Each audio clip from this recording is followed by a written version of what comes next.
Hello friends, कैसे हैं आप सब लोग। उम्मीद करती हूँ सब बड़े अच्छे होंगे। दोस्तों, जब से पढ़ना समझना शुरू किया हमेशा से एक श्लोक सुनते आ रहे हैं, यत्र नार्यस्तु पूज्यन्ते रमन्ते तत्र देवता। जहाँ नारी की पूजा होती है वहीं देवता निवास करते हैं। पर क्या आज की इस 20वीं सदी में भी हम नारी को वो दर्जा दे पाए हैं? क्या आज भी इक्वालिटी के नाम पे हम एक स्त्री को वो इक्वल सम्मान, इक्वल दर्जा देते हैं? क्या आज भी हमारे घर में माँ बहू बेटी को वो इक्वल सम्मान दिया जाता है? आस्क टू योरसेल्फ, आंसर अपने आप मिलेगा। इस देश की 135 करोड़ की आबादी में 48% महिलाएं हैं और 52% पुरुष हैं।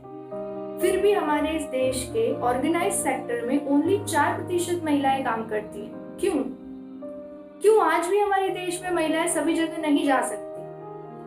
क्यों आज भी हमारे देश में एक औरत को तभी सक्सेसफुल माना जाता है जब वो 25-26 की उम्र में एक अच्छे घर में शादी कर ले और 2 साल बाद बच्चे पैदा कर ले? क्यों आज भी एक लड़की के माँ बाप से ये नहीं पूछा जाता कि आपकी बेटी क्या पढ़ाई करती है, क्या बनना चाहती है, कितना कमाती है? क्यों आज भी उनसे यही पूछा जाता है कि अपनी बेटी की शादी कब करवा रहे हैं? क्यों आज भी हमारे देश में अगर कोई स्त्री किसी काम से अकेली बाहर जाए तो उन्हें इन नजरों से देखा जाता है कि ऐसा क्या काम था अकेले जाना पड़ा, ऐसा भी क्या काम था जो देर तक रुकना पड़ा? इन सभी सवालों के बावजूद भी, इन सभी परेशानियों के बावजूद भी हमारे देश में कुछ ऐसी महिलाएं हुई जो इन सारी कुरीतियों से ऊपर उठी। इन सब से हटकर उन्होंने अपनी एक पहचान बनाई, अपना एक नाम बनाया। आज ऐसे ही एक महिला की कहानी मैं आप लोगों के साथ शेयर करना चाहूंगी।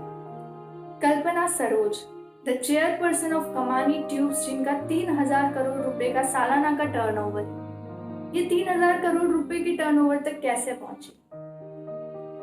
12 साल की पढ़ने की उम्र में इनके अपने से 10 साल बड़े लड़के से शादी करा दी गई। मुंबई की झोपड़पट्टी में जाके रहने लगी, घर का कामकाज करने लगी। कामकाज नहीं आता तो मार भी पड़ती। डेली की प्रताड़नाएं सहन कर करके थक के एक दिन ये वापस अपने घर आ गई। पर इतना काफी नहीं था। हमारे यहाँ अगर कोई लड़की ससुराल से वापस आती है तो वो और बड़ी प्रॉब्लम होती है। पूरे घर को समाज के, पड़ोसियों के, रिश्तेदारों के ताने सुनने पड़े। उनका बाहर आना जाना मुश्किल हो गया। तब इन्होंने सोचा कि ऐसी जिंदगी से अच्छा है मैं मर ही जाती हूँ, और 3 बॉटल केमिकल पी लिया। पर किस्मत को कुछ और मंजूर था। सही समय पर इलाज हुआ और ये बच गई। जब ये हॉस्पिटल में थी तब इन्होंने सोचा कि मरने से तो अच्छा है मैं अपने लिए जीऊं, अपने लिए कुछ करो। तब इन्होंने घर वालों को बोला कि मुझे कुछ काम करना है, मुझे बॉम्बे जाना है। जिद करके ये मुंबई आई और 2 रुपए की रोजाना कमाई के साथ एक सिलाई कंपनी में काम करना शुरू किया। महीने के 60 रुपए कमाने लगी। पर फिर एक मुसीबत आन पड़ी। एक बीमारी के चलते इनकी बहन की डेथ हो गई। इतना पैसा नहीं था कि ये अपनी बहन का इलाज करा सकती और उसे बचा सकती। तब उन्हें समझ आया कि पैसे की अहमियत क्या होती है, पैसा कमाना कितना जरूरी होता है। और उस दिन उन्होंने ठान लिया कि अब मुझे पैसा कमाना है। फिर उन्होंने गवर्नमेंट की एक स्कीम के चलते 50,000 रुपए का लोन लिया और एक फर्नीचर की दुकान लगाई। साथ में घर पे बुटीक का काम करती, सिलाई करती और धीरे धीरे अपना एक पहचान बनाने लगी, एक नाम बनाने लगी। और चमत्कार तो तब हुआ जब इन्होंने 17 साल से विवादों के चक्कर में बंद पड़ी कमानी ट्यूब्स की कंपनी में फिर से जान डाली। उस कंपनी के कारीगर के साथ मिलकर इन्होंने फिर से उस कंपनी को चालू किया। एक महिला जिसे किसी कंपनी चलाने का कोई नॉलेज नहीं था, मशीन का, कंपनी सेक्टर का कोई आइडिया नहीं था, पर एक जुनून था कि मुझे कुछ करना है। तो उस कंपनी के कारीगरों के साथ मिलकर इन्होंने उस कंपनी को फिर से शुरू किया जो 17 सालों से बंद पड़ी थी, और आज उस कंपनी को 3000 करोड़ के टर्नओवर पर पहुंचा दिया है।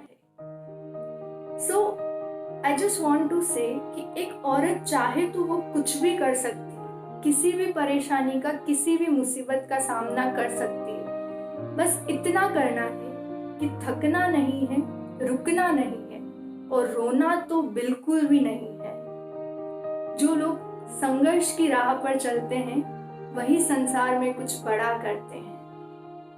Thank you for watching. अगर पसंद आए तो do like, subscribe and share. Thank you.